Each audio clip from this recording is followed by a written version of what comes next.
سامعین سے گزارش کی جاتی ہے کہ ہمارے سارے چینلز الیکونٹ ادب ایکسٹراس، سواد آف حق چینل اور اتحاد الانصار چینل میں جن آڈیو بکس اور سیریز کو مکمل کیا جا چکا ہے، ان سب کا مطالعہ ہمارے پلے لسٹ سیکشن سے کریں اور ان آڈیو بکس اور سیریز کو آپ اپنے دوست و احباب میں شیئر کرتے رہیں، اور ہمارے سوشل میڈیا پلیٹ فارمز کے لنکس ڈسکرپشن میں دیے گئے ہیں۔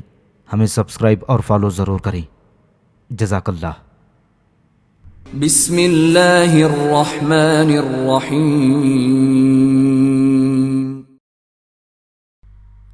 تاریخ اسلامی ہندوستان کی عظیم تاریخ کا مکمل خاکہ، مغلیہ سلطنت کے عروج و زوال کی مکمل تاریخ، شاہ جہاں کے دور حکومت کی تفصیل۔ ایپیسوڈ 44، جنگ وراثت۔ 6 ستمبر کو شاہ جہاں ایکائک قبض میں مبتلا ہو گیا۔ تکلیف اس قدر تیزی سے بڑھی کہ کچھ ہی عرصے میں اس نے اپنی خوابگاہ سے باہر نکلنا اور دربار میں آنا بند کر دیا۔ ہر شاہی نظام کا طریقہ ہے کہ اگر مقتدر اعلیٰ عوام کی نظروں سے اوجھل ہو جائے تو بڑی بے چینی پیدا ہو جاتی ہے۔ چنانچہ ہندوستان میں جب بھی ایسا واقعہ پیش آتا تو بڑی غلط فہمیاں پیدا ہو جاتیں اور مختلف قیاس آرائیاں کی جاتیں۔ اس کی وجوہات چنداں پوشیدہ نہیں۔ بادشاہ سلطنت کی علامت تھا، وہی ساری طاقت اور امن و امان کا مرکز اور منبع سمجھا جاتا تھا۔ مقتدر اعلیٰ کی تبدیلی پر عام طور سے وراثت کی جنگ شروع ہو جاتی، جس کے سبب نظم و ضبط معطل ہو جاتا، بدامنی پھیل جاتی اور کاشتکاروں، تاجروں اور سرداری ملازموں کے روزمرہ کے کاموں میں خلل پڑتا۔ ہر چیز کی کایا پلٹ ہو جاتی، کسی چیز کا توازن برقرار نہ رہتا اور اس تبدیلی سے ہر طبقے کے لوگ چوکن نہ ہو جاتی۔ شہزادے تخت کے خواہاں ہوتے اور امراء کے دستے اپنے اپنے امیدواروں کو آگے بڑھانے کی کوشش کرتے۔ ہندو یہ چاہتے کہ روادار اور آزاد خیال حکومت برسر اقتدار آئے اور مسلمان قانونی شریعت کے تحفظ کے خواہاں تھے۔ مختصر یہ کہ غیر قانونی عناصر کے علاوہ سبھی یہ چاہتے کہ امن و امان جلد ہی بحال ہو جائے۔ عوام کی بے چینی کو دور کرنے کی خاطر شاہ جہاں کو 2 دفعہ درشن دینے کے لیے جھروکے میں آنا پڑا۔ 65 سال سے زیادہ کی عمر میں شاہ جہاں نے یہ محسوس کیا کہ اس کی حالت تیزی سے گرتی جا رہی ہے، لہٰذا اس نے امراء و درباریوں کو جمع کر کے ان کی موجودگی میں دارا کو اپنا جانشین مقرر کیا اور انہیں ہدایت دی کہ شہزادے کی پوری اطاعت کریں۔ صرف یہی نہیں کہ دارا شکوہ شاہ جہاں کی بیاہتا قانونی بیوی سے اس کا بڑا لڑکا تھا، بلکہ مزید برآں شاہ جہاں نے خود اسے اپنا جانشین مقرر کیا تھا۔ حالانکہ اسلامی قانون وراثت بادشاہ کے حق انتخاب کو معتبر مانتا ہے، تاہم اس قانون کے مطابق ہر ایک لڑکے کو، حتیٰ کہ کنیز کی اولاد کو بھی وراثت کا حق حاصل ہے۔ حقیقت تو یہ ہے کہ اسلامی قانون وراثت بادشاہت کے لیے نہیں بلکہ جمہور کے لیے تھا۔ اسی طرح مسلم رائے عامہ بھی وراثت کے معاملے میں اس قدر غیر واضح اور مبہم تھی جس قدر کے اسلامی قانون۔ چنانچہ ہر شہزادہ خود کو اس کا مجاز سمجھتا تھا کہ اپنے دعوے کو مستحکم بنائے اور اس کی حمایت میں فوجی طاقت کی مدد بہم پہنچائے۔ تلوار ہی حق وراثت کے مسئلے کو حل کرتی تھی۔ یہ خیال کہ اس طریقے پر وہی شخص تخت نشین ہوتا جو واقعتاً اس کا اہل ہوتا، یہ محض گمراہ کن ہے، کیونکہ جنگ میں کامیاب ہونے کا مطلب یہ نہیں کہ وہ شخص سیاسی اور انتظامی امور میں بھی اتنا ہی لائق ہوتا جتنا کہ امور جنگ میں۔ زیادہ سے زیادہ یہ کہا جا سکتا ہے کہ اس کامیابی کے سبب اسے لائق فوجی لیڈر یا بہتر مدبر سمجھا جا سکتا تھا۔ دارا کو جو اب تخت کا وارث مقرر ہو چکا تھا، بہت مشکلات کا سامنا کرنا پڑا۔ اسے دوہرے کردار ادا کرنے پڑے تھے، ایک تو شہنشاہ کے نائب کی حیثیت سے اور دوسرے تخت کے دعوے دار کی انفرادی حیثیت سے۔ اگر شاہ جہاں مر چکا ہوتا تو اسے بیک وقت 2 مختلف کردار ادا کرنے کی زحمت سے نجات مل جاتی۔ وہ اس صورت میں اپنے منصوبے بغیر کسی تاخیر یا تبدیلی کے انجام دے سکتا تھا۔ بحیثیت حاکم کے اس کا فرض تھا کہ امن و امان قائم رکھے اور ایسے پروپیگنڈے کو جو لوگوں کے دلوں میں دہشت پیدا کرتے انہیں روکے، کیونکہ اس قسم کی افواہیں ملک میں افراتفری پیدا کرتیں اور حکومت کے نظم و نسق میں رخنہ ڈالتیں اور خانہ جنگی پھوٹ پڑتی۔ اسے اس بات کا بھی خیال تھا کہ مختلف شہزادوں کے جو نمائندے دربار میں موجود تھے، ان کے اور ایسے ہی دوسرے جاسوسوں اور گزارش نویسوں کی خود غرضانہ اور غیر ذمہ دارانہ مکاتبات کو باہر جانے سے باز رکھے۔ اس بات کی پیش بینی کے لیے کہ مختلف شہزادے مخالفانہ فوجی سرگرمیاں شروع کر دیں اور بدامنی پھیل جائے۔ کسی غیر معمولی عقلمندی یا ہوشیاری کی ضرورت نہیں تھی، تاہم یہ بات ضرور تھی کہ دارا انتظام مملکت پر اپنی گرفت مضبوط رکھی، امور مملکت ایسے لوگوں کو سونپے جن پر بھروسہ ہو، اور فوج کو اس بات کے لیے تیار رکھی کہ ہر قسم کے مظاہرہ قدرت کو فوراً کچل دیا جائے۔ لیکن اس کے انہی اقدام نے، چاہے اس کی غرض کچھ بھی ہو، اس کے رقیبوں کے شبہات کو تیز تر کر دیا، اور وہ اس بات پر مجبور ہو گئی کہ اس سے پہلے کہ مرکزی حکومت کے مضبوط ہاتھ انہیں روک سکیں، ہتھیار اٹھا لیں۔ بالفاظ دیگر ان کا یہ خیال تھا کہ دارا دہلی میں اپنی پوزیشن سے فائدہ اٹھا کر اپنی قوت کو بڑھا رہا ہے، اور اب وقت آ گیا ہے کہ وہ لوگ بھی وقت ضائع کیے بغیر ضروری قدم اٹھائیں۔ تخت کے 4 دعوے داروں میں سے دارا سب سے بڑا تھا۔ وہ فلسفہ تصوف اور مختلف مذاہب کے مطالعے کا شوقین تھا۔ وہ وسیع النظر بھی تھا، اور یہ صفت ہندوستان جیسے وسیع ملک پر حکومت کرنے کے لیے، جہاں کے مختلف مذہبی اور سماجی گروہ بستے ہیں، اشد ضرورت تھی۔ اس کے بے داغ کردار، آزاد خیالی، رحم دلی، ہمدردی، انسان دوستی اور سخاوت و فیاضی اور باپ کی خدمت کے جذبے نے اسے عوام میں بھی اتنا ہی ہر دل عزیز بنا دیا تھا جتنا کہ باپ کی نظروں میں۔ اس میں شک نہیں کہ باپ کے لاڈ پیار نے اسے کبھی اس بات کا موقع نہ دیا کہ وہ مقامی انتظامی امور میں، جن کا تعلق روزمرہ کی زندگی سے تھا، دلچسپی لیتا۔ تاہم اس بات کا امکان موجود ہے کہ حکومت کے اہم مسائل اور انتظامی دشواریوں کے بارے میں اس کے تجربات کافی وسیع ہوں گے، کیونکہ اس نے شہنشاہ کے نائب کی حیثیت سے کام کیا، اور اس دوران بہت سے سرکاری امور اس کے ہاتھوں انجام پائی۔ اس کی دربار میں موجودگی اور سلطنت کی کارکردگی سے واقفیت کے سبب وہ انتظام مملکت کے مختلف شعبوں سے پوری طرح آگاہ ہو گیا تھا، اور اس طرح اسے ہمہ گیر سوجھ بوجھ، شاہانہ سلیقہ، ترتیب امور اور اعلیٰ سیاست کا اچھا تجربہ حاصل ہو گیا تھا۔ سلطنت کے مرکز میں رہ کر وہ ہر اس شخص سے نزدیکی رابطہ برقرار کر سکتا تھا جو کسی بھی اہمیت کا حامل ہو، اور اس طرح اسے لوگوں کے مختلف اور متضاد اعمال اور ان کے اغراض کے مطالعے اور ان کی شعبدہ بازیوں کو دیکھنے اور سمجھنے کا اچھا موقع ہاتھ آتا۔ لیکن سیاسی انتظام اور معاملات میں انہماک کے سبب وہ فوجی تربیت حاصل نہ کر سکا، اور اس طرح دارا فن شمشیر زنی اور ڈسپلن سے محروم رہا، جو تخت کے ہر دعوے دار کے لیے از حد ضروری ہے، کیونکہ مروجہ قانون کے مطابق شمشیر ہی جانشینی کا قطعی فیصلہ کر سکتی تھی۔ یہ بات مشکوک ہے کہ اس میں جنگی صلاحیت قطعاً نہیں تھی، کیونکہ جس جوش و خروش کے ساتھ اس نے قندھار کی تیسری مہم کو ترتیب دیا، اور اس کے لیے فوجی تیاریوں میں جس قدر اس نے مستعدی دکھائی، وہ اس بات کا واضح ثبوت ہیں کہ اس میں ولولہ، شجاعت اور تحمل و بردباری سے حالات کا مقابلہ کرنے کی پوری صلاحیت موجود تھی۔ ان میں سے بعض خوبیوں کا مظاہرہ اس نے بعد میں سامو گڑھ اور دیو رائے میں بھی کیا تھا۔ قندھار میں اس کی ناکامی کسی طرح بھی اس کی عدم استطاعت کا ثبوت نہیں سمجھی جا سکتی، کیونکہ کوئی اور شہزادہ، حتیٰ کہ خود شہنشاہ بھی، ان حالات میں کامیابی کا دعویٰ نہیں کر سکتا تھا۔ اورنگزیب کے ہاتھوں دارا شکوہ کی شکست اول الذکر کی فوجی برتری کو ثابت کرتی ہے، لیکن اس بات سے انکار نہیں کہ اورنگزیب میں صلاحیت نہیں تھی۔ میدان جنگ میں کامیابی اکثر ایسی باتوں پر مبنی ہوتی ہے جو انسان کے اختیار سے باہر ہوتی ہے۔ اس کے فلسفیانہ مطالعات اور زبردست سیاسی اختیارات کے استعمال نے اس میں اعلیٰ وجدان کا احساس اور معمولی وغیرہ ہم چیزوں سے نفرت اور امیروں کے متکبرانہ رویے سے دل برداشتگی پیدا کر دی ہوگی۔ ممکن ہے کہ یہ باتیں غرور کی حد تک پہنچ گئی ہوں، لیکن اس بات کا کوئی ثبوت نہیں، اور بہت کم امکان ہے کہ وہ لا علاج حد تک بد مزاج اور زد و رنج ہو گیا ہو۔ عام طور پر اس کا رویہ با اخلاق، باوقار اور ہمدردانہ ہوتا، لیکن کبھی کبھی اس کے مزاج میں چڑچڑاپن پیدا ہو جاتا، اور وہ بے تکلفی میں شیخی بگھارنے لگتا یا لوگوں کے متعلق طنز آمیز باتیں کہہ دیتا۔ لیکن اس کے رویے کو کسی طرح بھی میر جملہ یا جے سنگھ جیسے عمرہ کی حرکات کا جواز نہیں سمجھا جا سکتا۔ بہرحال اس کی سب سے بڑی خوبی یہ تھی کہ وہ عوام میں محبوب تھا۔ شاہ جہاں کا دوسرا لڑکا شجاع تھا۔ وہ باسلیقہ لیکن آرام طلب تھا، حالانکہ قدرت نے اسے سوجھ بوجھ، بہادری اور عقل سلیم عنایت کی تھی، تاہم وہ لاپرواہ، عیش طلب اور کسی حد تک کاہل بھی تھا۔ بنگال کے آرام طلب ماحول نے، جہاں کی سرزمین امن، فراوانی اور دولت کے لیے مشہور ہے، اس کی خواہشات کو بڑی شہ دی، اور اس کی جسمانی طاقتیں آہستہ آہستہ کمزور ہوتی چلی گئیں۔ شہزادہ شجاع ایک پسندیدہ شخصیت کا مالک اور عمدہ سپاہی تھا۔ کہا جاتا ہے کہ اس کی طاقت کا راز ایرانیوں کی حمایت میں پوشیدہ تھا، جن کو خوش کرنے کے لیے اس نے شیعہ عقیدہ اور رسم و رواج قبول کر لیے تھے۔ اورنگزیب شاہ جہاں کا تیسرا لڑکا تھا۔ وہ اپنے نظریات میں متعصب اور راسخ العقیدہ تھا۔ یہ باتیں اس کے کردار کی کمزوری بھی تھیں اور مضبوطی بھی۔ ان خصوصیات کی وجہ سے اس کے نظریات و منصوبوں میں ایک قسم کی قابلیت پائی جاتی تھی۔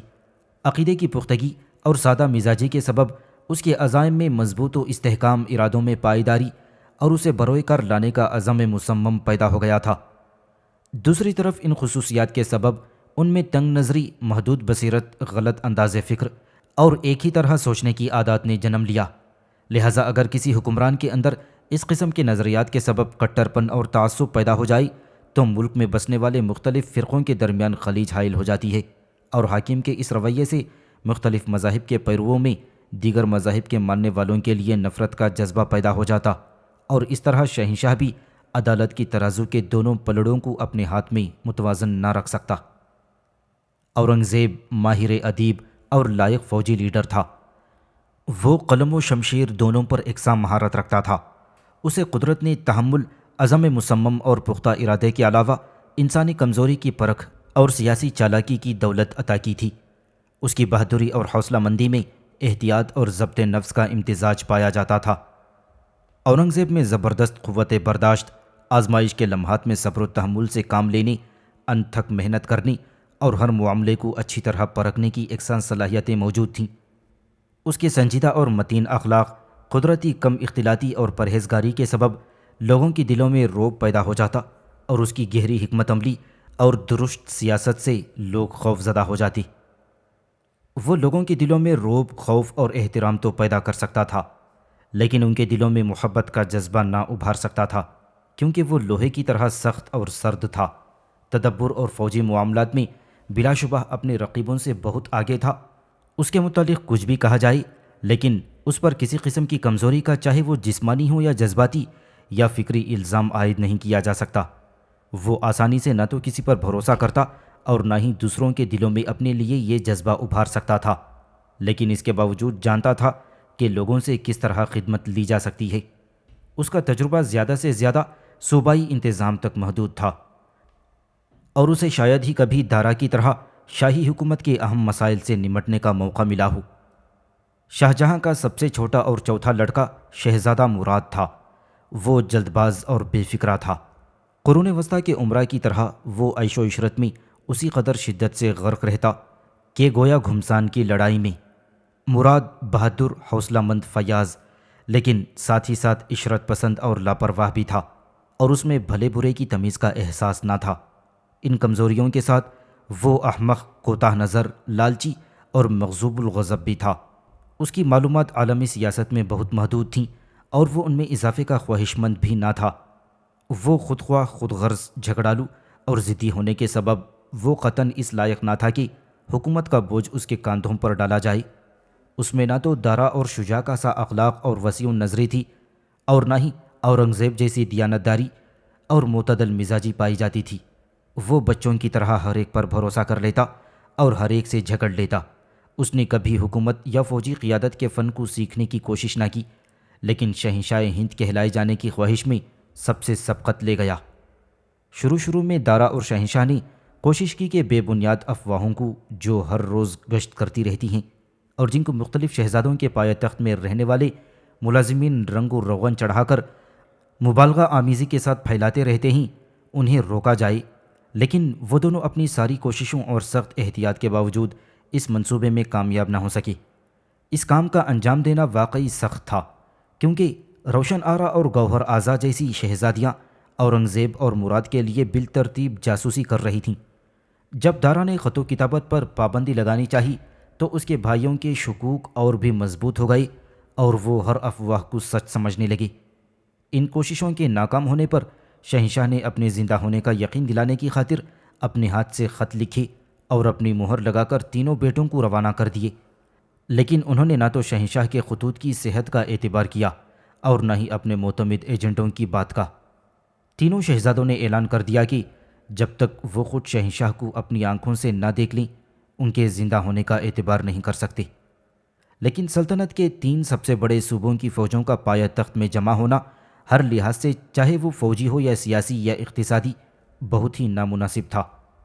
اگر شہزادے اکیلے یا زیادہ سے زیادہ ہر ایک اپنے چند ملازمین کے ساتھ آتے تو بات دوسری تھی، لیکن ایسا کر کے وہ اپنی جان کو خطرے میں ڈالنا نہ چاہتے تھے، کیونکہ ان کو اس بات کا یقین تھا کہ پایہ تخت میں دارا کا اقتدار قائم ہے اور وہ اسے ہر ممکن نقصان پہنچا سکتا ہے۔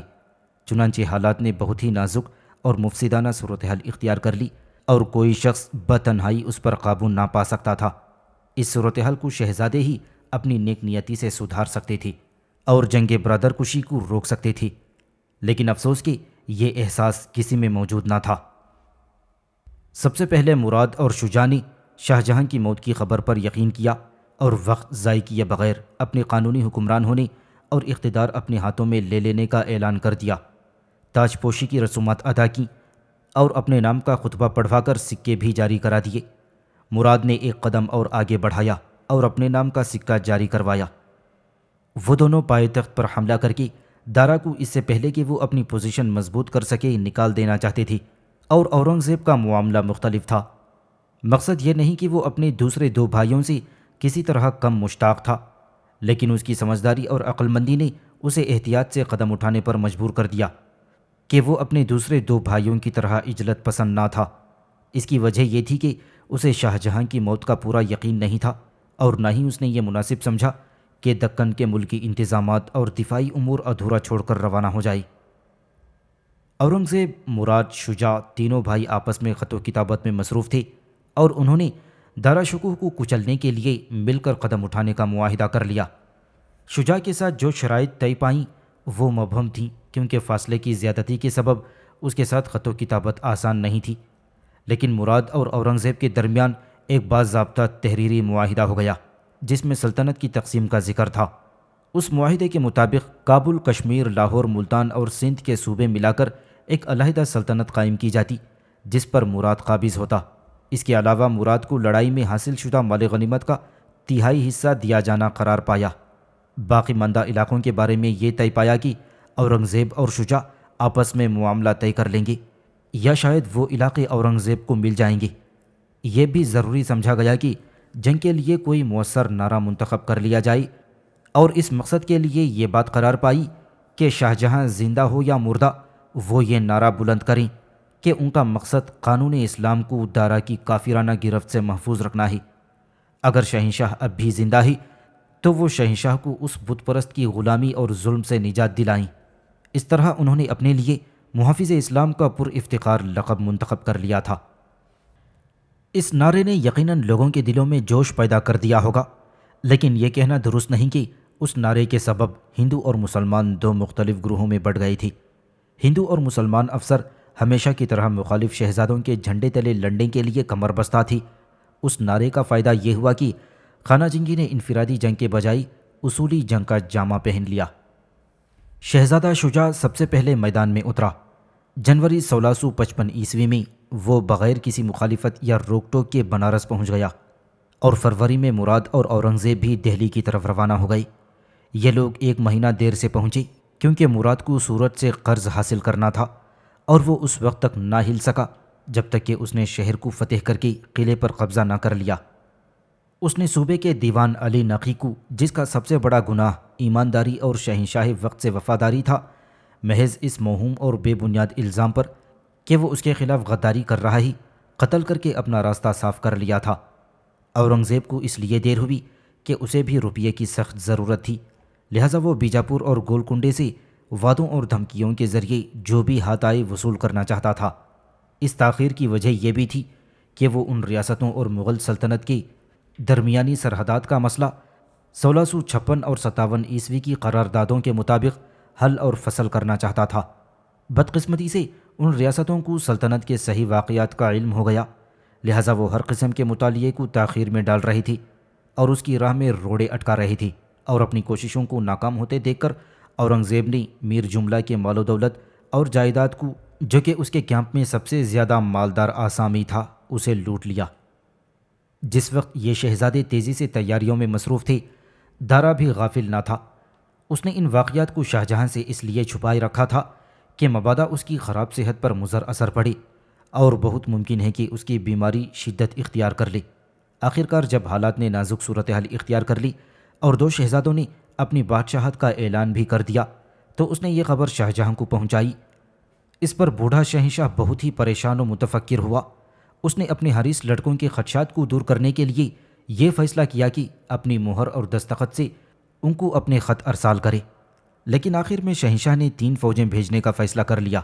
پہلی فوج دارا کے بیٹے سلیمان شکوہ کی سرکردگی میں مشرق کی جانب، دوسری فوج راجہ جسونت سنگھ کے ماتحت دکن کو، اور تیسری قاسم خان کی سالاری میں گجرات کی جانب۔ یہ فوجیں اس لیے روانہ کی گئی تھیں کہ وہ شہزادوں کی پایہ تخت کی طرف پیش قدمی کو روکیں۔ شہنشاہ نے احتیاطاً انہیں یہ ہدایت بھی کر دی کہ از خود جھگڑا شروع نہ کریں، بلکہ پہلے تو شہزادوں کو سمجھا بجھا کر لوٹانے کی کوشش کریں، لیکن اگر یہ ترکیب کارگر ثابت نہ ہو تو پھر اس طرح جنگ کریں کہ کسی شہزادے کا خون نہ بہے۔ شجاع نے ناصر الدین تیمور سوم کا لقب اختیار کر کے اپنی بادشاہت کا اعلان کر دیا اور اپنے نام کا خطبہ اور سکے رائج کر دیے تھے۔ وقت ضائع کیے بغیر وہ ایک بہت بڑی فوج اور مضبوط بیڑا کافی تعداد میں توپیں لے کر روانہ ہوا۔ شاہجہاں نے شجاع کے مقابلے کے لیے جے سنگھ اور دلیر خان روہیلا کی سالاری اور دارا کے بیٹے سلیمان شکوہ کی سرکردگی میں ایک مضبوط فوج بھیجی۔ بنارس سے 5 میل کے فاصلے پر بہادر پور میں دونوں فوجیں 14 فروری 1698 عیسوی کو ایک دوسرے کے سامنے آ موجود ہوئیں۔ شاہی افواج نے الگ صبح ایک ناگہانی حملہ کیا جو پوری طرح کامیاب رہا۔ شجاع نے بڑی بہادری اور حوصلہ مندی کا مظاہرہ کیا، لیکن اس کے باوجود فرار کے سوا کوئی چارہ کار باقی نہ رہا۔ اس کا کیمپ اور مال و دولت بڑی بے رحمی سے لوٹ لیے گئی اور فوج بکھر گئی۔ پھر شجاع نے ایک فوری تیار شدہ دیوار کے پیچھے پناہ لے لی۔ سلیمان شکوہ کی فوج 14 میل کے فاصلے پر رک گئی تھی۔ اسی اثنا میں دربار سے سلیمان شکوہ کے نام حکم صادر ہوا کہ وہ جلد از جلد شجاع سے صلح کر کے تیزی سے واپس لوٹ آئی، کیونکہ دھرمٹ کے مقام پر جسونت سنگھ کی فوج کو شکست کا سامنا کرنا پڑا اور مراد اور اورنگزیب کی مشترکہ افواج شمال کی طرف بڑھتی چلی آ رہی تھیں۔ لہٰذا جلدی سے مئی 1658 عیسوی میں ایک معاہدہ طے کر لیا گیا جس کے مطابق اڑیسہ، بنگال اور بہار میں منگیر کا مشرقی علاقہ شجاع کو دے دیا جائے، اور یہ طے پایا کہ وہ راج محل کو اپنا مرکز مقرر کر لے۔ کہا جاتا ہے جے سنگھ کو دارا سے کوئی دیرینہ شکایت تھی، کیونکہ دارا نے ایک مرتبہ اس کی تضحیک کی تھی، جسے جے سنگھ نے یہ بات دل میں رکھی اور اب اس موقع پر بدلہ لینا چاہا۔ جے سنگھ دارا کی متعدد اور منکسرانہ درخواستوں کے باوجود جلد واپس نہ ہوا۔ دراصل بہادر پور کی فتح کے بعد اس نے ٹال مٹول کی کارروائی شروع کر دی، اور جب راجہ الہ آباد سے 105 میل دور کوڑ کے مقام پر پہنچا تو اسے پتہ چلا کہ دارا شکوہ سامو گڑھ کی لڑائی میں ہار گیا ہی۔ چنانچہ راجہ جے سنگھ سلیمان شکوہ اور دلیر خان کو پیچھے چھوڑ کر تیزی سے آگرہ کی طرف روانہ ہو گیا تاکہ اورنگزیب سے جا ملے۔ ممکن ہے اس نے یہ سیاست اس مقصد سے اختیار کی ہو کہ فاتحین کو جے پور پر حملہ کرنے سے روکا جا سکے۔ اس نے دلیر خان سے بھی یہی کہا کہ شہزادے کو اس کی قسمت پر چھوڑ کر اس کے ساتھ آن ملے، اور وہ یہ بھی کر سکتا تھا کہ سلیمان کو اپنے قبضے میں لے کر اسے اورنگزیب کے سامنے بطور تحفہ پیش کر دے۔ اس کے اس ناجواں مردانہ برتاؤ سے شجاع پر جو فتح اس نے حاصل کی تھی وہ کل العدم ہو گئی۔ اگر وہ شاہجہاں اور دارا کے ساتھ وفاداری کرتا اور شجاع کو بھی اس بات پر راضی کر لیتا کہ وہ بھی شاہی افواج میں شریک ہو جائے تو شاید حالات مختلف صورت اختیار کر لیتے۔ اس طرف مراد اور اورنگزیب شہنشاہ کے خطوط اور شاہی فوجوں کی پیش قدمی سے متاثر ہوئے بغیر آگے بڑھتے گئے، اور اپریل 1658 عیسوی میں دیبال پور کے مقام پر ایک دوسرے سے آن ملے۔ اورنگزیب کی حرکات اس قدر رازدارانہ تھیں کہ جسونت سنگھ کو اس کا علم بھی نہ ہو سکا۔ اسے تو یہ گمان تھا کہ اسے صرف مراد سے لڑنا ہے، لیکن جب اسے اس بات کی اطلاع ملی کہ دونوں بھائی متحد ہو گئے ہیں تو اسے بڑا دھکا پہنچا۔ وہ گجرات اور دکن کی مشترکہ افواج کے مقابلے کے لیے، جس کی سرکردگی مراد اور اورنگزیب جیسے بہادر فوجی سالار کر رہے تھے، تیار نہ تھا۔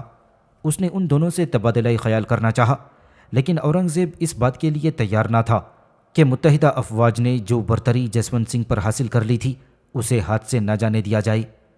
وہ دراصل غیر مشروط اطاعت سے کم کسی بات کو ماننے کے لیے تیار نہ تھا، لیکن جسونت سنگھ ایک مغرور جنرل تھا اور اس کے لیے باقی شہزادوں کے سامنے بلا قید و شرط تسلیم ہو جانا ناقابل تصور بات تھی، باوجود یہ کہ قاسم خان اور اس کے درمیان تعلقات اچھے نہیں تھے اور شہزادوں کے نعروں نے کچھ مسلمان افسروں کی ہمدردیاں بھی حاصل کر لی تھیں۔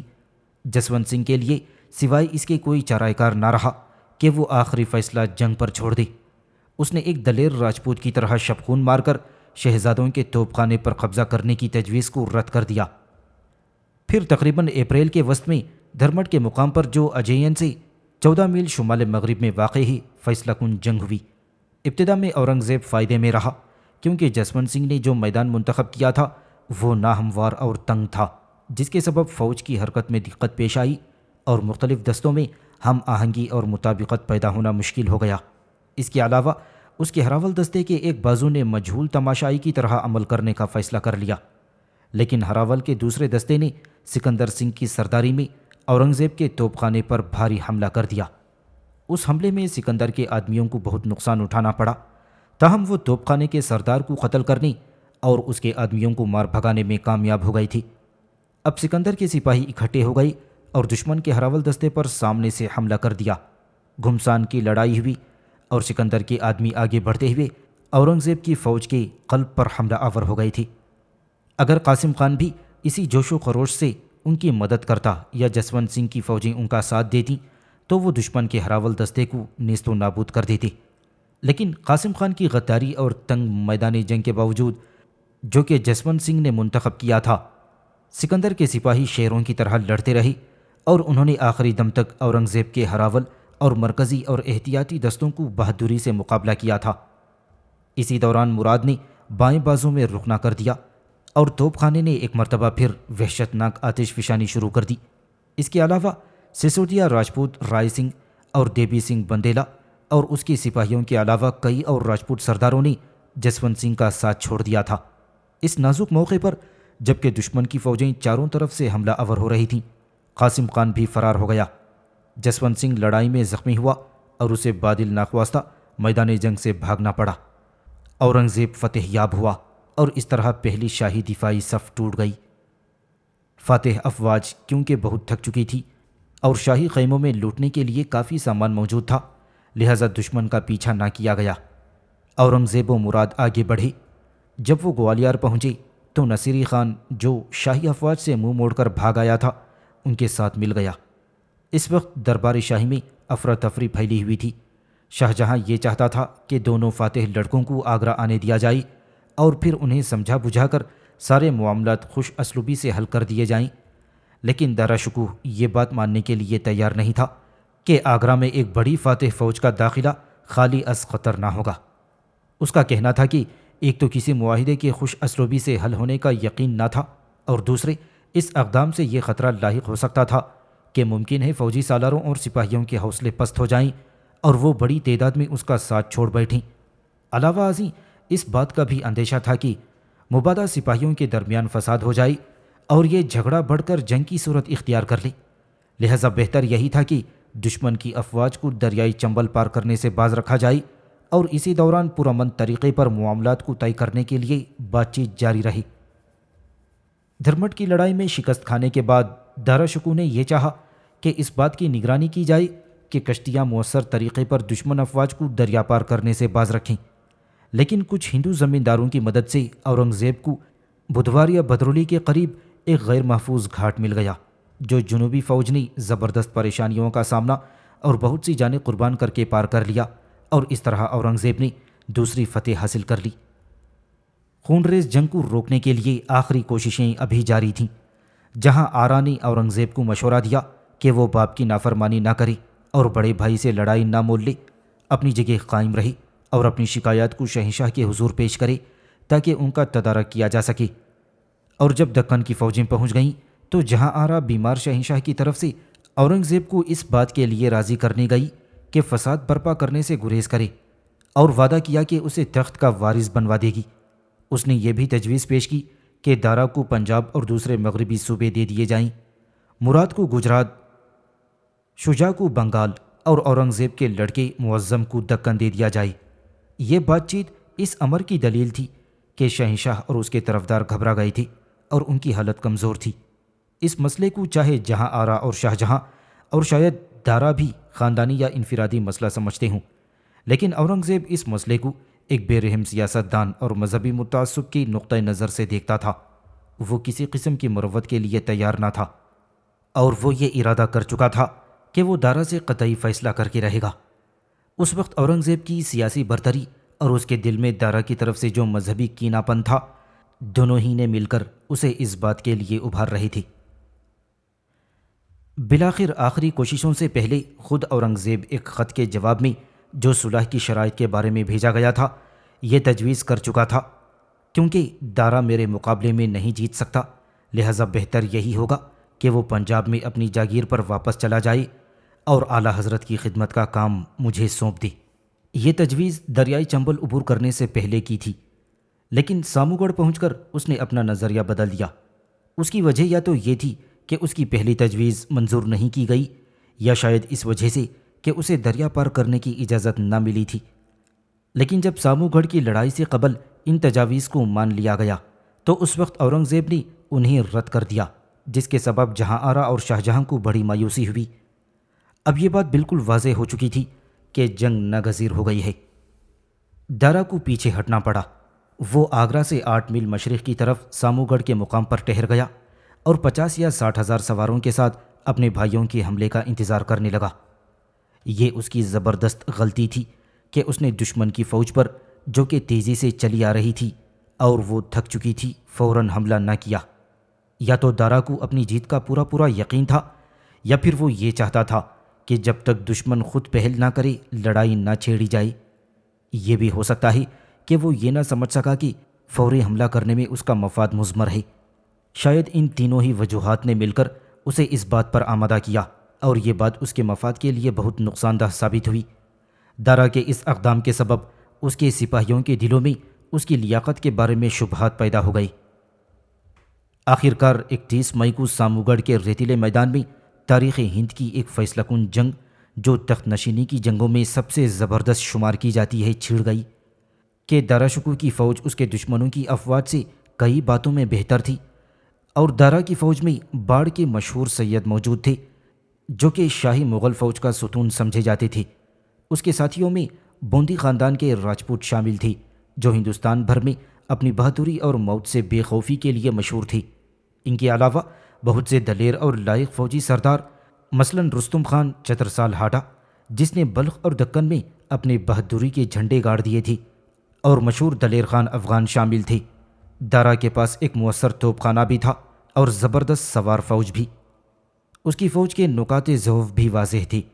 سب سے پہلا اور اہم نکتہ تو یہ تھا کہ اورنگزیب کے مقابلے کا کوئی لائق اور مستقل مزاج سپہ سالار موجود نہ تھا۔ فوجی لیاقت میں اورنگزیب اور دارا کے درمیان کوئی مقابلہ نہ تھا۔ دوسری بات یہ کہ شاہجہاں کی فوج خود کو دارا کی فوج سے علیحدہ سمجھتی اور ہونے والی جنگ میں پوری طرح شرکت کے لیے تیار نہ تھی۔ سب سے آخری اور اہم نکتہ یہ تھا کہ دارا کی توپیں بھاری تھیں اور انہیں جنگ کی ضروریات کے مطابق ادھر ادھر ہٹانا آسان نہیں تھا۔ اس میں شک نہیں کہ اورنگزیب کی طرف نصیری خان اور بہادر خان کے علاوہ دارا شکوہ کے افسروں جیسی شہرت کا کوئی افسر نہ تھا، لیکن اورنگزیب اور مراد خود بڑے جانباز سپاہی اور عمدہ سالار تھے، اور وہ دونوں مل کر کئی اچھے فوجی سرداروں پر حاوی تھے۔ اس کے علاوہ اورنگزیب کی فوج زیادہ منظم اور تربیت یافتہ تھی، اور اس کے احکامات کو پوری طرح بجا لاتی۔ اس کی توپیں ہلکی تھیں جو آسانی سے منتقل ہو سکتی تھیں، ان کے چلانے والے بھی لائق اور تجربے کار لوگ تھے۔ دارا شکوہ نے جنگ کے شروع میں زبردست گولہ باری کی تھی، لیکن وہ مؤثر ثابت نہ ہوئی کیونکہ دشمن توپوں کی زد سے باہر تھا۔ جب اورنگزیب نے اس بے فائدہ گولہ باری کا زیادہ دیر تک جواب نہ دیا تو دارا کو یہ خیال ہوا کہ دشمن کو کوئی زبردست نقصان پہنچا ہے، لہٰذا اس نے اس موقع سے فائدہ اٹھانے کے لیے اپنے بائیں بازو کو رستم کی سرکردگی میں دشمن کے توپ خانے پر حملہ کرنے بھیج دیا۔ جب رستم کی سپاہی توپ خانے کی زد میں آ گئی تو انہیں زبردست اور مؤثر آتش باری کا سامنا کرنا پڑا تھا۔ وہ مجبوراً اپنا رخ بدل کر اورنگزیب کے ہراول دستے پر دوڑ پڑے۔ بیچ میں بہادر خان ان کے آڑے آیا اور وہ ہار کر بھاگنے والا ہی تھا کہ دشمن کے دائیں بازو سے مدد پہنچ گئی۔ رستم خان کو گھیر لیا گیا اور پھر وہ شیر کی طرح لڑتا ہوا مارا گیا۔ دارا جو قلب کی کمان کر رہا تھا، رستم کی نجات کے لیے آگے بڑھا، لیکن وہ اس کی زبردست غلطی تھی کیونکہ اب وہ دشمن اور اپنے توپ خانے کے درمیان آ گیا تھا اور اس طرح توپ خانہ غیر مؤثر ہو کر رہ گیا۔ اس کی اس حرکت سے نہ صرف یہ کہ بائیں بازو کو نہ بچایا جا سکا بلکہ فوج کا قلب بھی ضعیف اور پراگندہ اور توپ خانہ بیکار ہو گیا اور اس کے سپاہی بری طرح مارے گئے۔ دارا شکوہ کے ہراول دستے کا حشر بھی اسی قدر افسوسناک ہوا تھا۔ دارا کے ہراول دستے نے چترسال ہاڈا کی بہادرانہ قیادت میں دشمن کے بائیں بازو پر، جس کی کمان شہزادہ مراد کے ہاتھ میں تھی، زبردست حملہ کر دیا اور ایک خونریز جنگ کے بعد جس میں دونوں طرف سے بہادری اور شجاعت کا مظاہرہ کیا گیا تھا، وہ دشمن کی فوج کو پیچھے دھکیلنے میں کامیاب ہوا۔ اب چترسال کی فوج دشمن کے قلب کی طرف متوجہ ہوئی، جس کی کمان اورنگزیب کے ہاتھ میں تھی۔ یہاں انہیں بہت سخت مخالفت کا سامنا کرنا پڑا۔ راجپوت اب تھک چکے تھے اور ان کی تعداد بھی کم ہو گئی تھی اور اس وقت وہ مدد کے بہت ہی ضرورت مند تھے، لیکن دارا کے دائیں بازو کے کمانڈر اور تورانی فوجوں کے سالار خلیل اللہ خان نے غداری کر دی۔ وہ بے دلی سے کام لیتے ہوئے تماشا دیکھتا رہا۔ بہرحال راجپوت اس وقت تک لڑتے رہے جب تک کہ دشمن کی کثیر مقدار نے انہیں کھلیان کے اناج کی طرح نہ کچل دیا۔ اس طرح دارا شکوہ کا ہراول دستہ اور بایاں بازو برباد ہو گئی اور دائیں بازو نے غداری کر دی۔ اس کی یہ کوشش کہ پہلے وہ بائیں بازو اور پھر ہراول دستے کی مدد کرے بے فائدہ ثابت ہوئی۔ وہ دونوں میں سے کسی کو بھی فائدہ نہ پہنچا سکا۔ اس نازک وقت پر دشمن کا ہراول دستہ سلطان محمد کی سرکردگی میں، جو کہ ابھی تک میدان میں نہ اترا تھا، حرکت میں آ گیا اور اس نے دارا کے قلب پر توپ خانے کی مدد سے حملہ کر دیا۔ گولہ باری اس قدر زبردست اور ہمہ گیر تھی کہ دارا کے بہی خواہوں نے اس سے درخواست کی کہ وہ حوضے سے اتر آئے، کیونکہ وہی اس وقت دشمن کی گولہ باری کا نشانہ بنا ہوا تھا۔ اس نے بڑی حماقت سے ان لوگوں کے مشوروں کو مان لیا اور گھوڑوں پر سوار ہو کر اپنے پراگندہ ساتھیوں کو اپنے گرد جمع کرنے لگا۔ جب سپاہیوں نے اس کا حوضہ خالی دیکھا تو انہیں یقین ہو گیا کہ دارا مارا گیا ہے۔ ان کا جوش و خروش ٹھنڈا پڑ گیا اور وہ فرار ہو گئے۔ دارا شکوہ نے ہر چند انہیں اکٹھا کرنے کی کوشش کی، لیکن وہ کامیاب نہ ہو سکا۔ دارا مٹھی بھر سپاہیوں کے ساتھ میدانی جنگ میں رہ گیا اور آخر کار اسے بھی اپنے بیٹے سپر شکوہ کے ساتھ، جو کہ بری طرح رو رہا تھا، بھاگنا پڑا۔ وہ بڑی مشکل سے آگرہ پہنچ پایا۔ اس جنگ میں، جو کہ 29 مئی 1658 عیسوی کو ہوئی تھی، دارا شکوہ کی شکست قطعی اور اس کی ناکامی بڑی دردناک تھی۔ دارا زیادہ دیر آگرہ میں نہ رکا۔ شاہجہاں یہ چاہتا تھا کہ شہزادہ کہیں جانے سے قبل اس سے بات کرے، لیکن دارا شہنشاہ کو منہ دکھانے کے لائق نہ تھا۔ چنانچہ وہ اپنے خاندان اور بچوں کے ہمراہ اور جس قدر سونا اور جواہرات لے جا سکتا تھا لے کر دہلی چلا گیا۔ اورنگزیب نے شاہجہاں کو خط لکھا کہ جس میں سارا الزام دارا پر تھوپا گیا کہ وہ یہ نہ چاہتا تھا کہ اورنگزیب اپنے باپ سے مل کر اس کے خلاف جو شکایات تھیں انہیں شہنشاہ کے حضور پیش کر سکے۔ اب کیونکہ کوئی رکاوٹ اور مخالفت باقی نہ تھی، لہذا فاتح شہزادی آگے بڑھے اور آگرہ کے قریب آ کر رک گئے۔ اب شہنشاہ نے اورنگزیب کو ٹھنڈا کرنے کے لیے کہ وہ باپ سے ملنے آئے 3 مرتبہ کوشش کی۔ یہ بات تو واضح تھی کہ شہنشاہ دارا کو تہہ دل سے چاہتا تھا، لہذا اورنگزیب کو اپنے حواریوں کا یہ مشورہ درست معلوم ہوا کہ ممکن ہے اس بلاوے میں کوئی گہری سازش پوشیدہ ہو، لہذا اس نے سارے بلاوے رد کر دیے اور قلعے کا محاصرہ کر لیا۔ شاہجہاں نے جہاں تک ہو سکا آگرہ کا دفاع کیا، کیونکہ قلعہ فتح کرنا آسان نہیں تھا، لہذا یہ فیصلہ کیا گیا کہ دریائے جمنا کا پانی جو قلعے میں جاتا ہے بند کر دیا جائے۔ یہ تدبیر کارگر ثابت ہوئی اور اس کا نتیجہ جلد ہی برآمد ہو گیا کہ 3 ہی دن میں مخالفت ٹھنڈی پڑ گئی۔ شاہجہاں نے اورنگزیب سے بڑے جذباتی انداز میں یہ خواہش ظاہر کی کہ وہ مغلیہ سلطنت کے وقار کو ٹھیس نہ پہنچائے، لیکن اس نے ایک نہ سنی۔ آخرکار 8 جون 1658 عیسوی کو شاہجہاں نے قلعے کے دروازے کھول دیے۔ اب قلعہ مخالفین کے ہاتھ آ گیا اور شاہجہاں کا دور ختم ہو گیا۔ شاہجہاں شاہی قیدی بنا کر زنانہ محل میں نظر بند کر دیا گیا۔ 10 جون کو اورنگزیب نے دربار کیا اور بغیر کسی ہنگامے یا رسمی تاج پوشی کی حکومت شروع کر دی۔ اس نے رسومات کو اس وقت تک کے لیے ملتوی کر دیا جب تک کہ وہ اپنی رقیبوں سے نہ نمٹ لے۔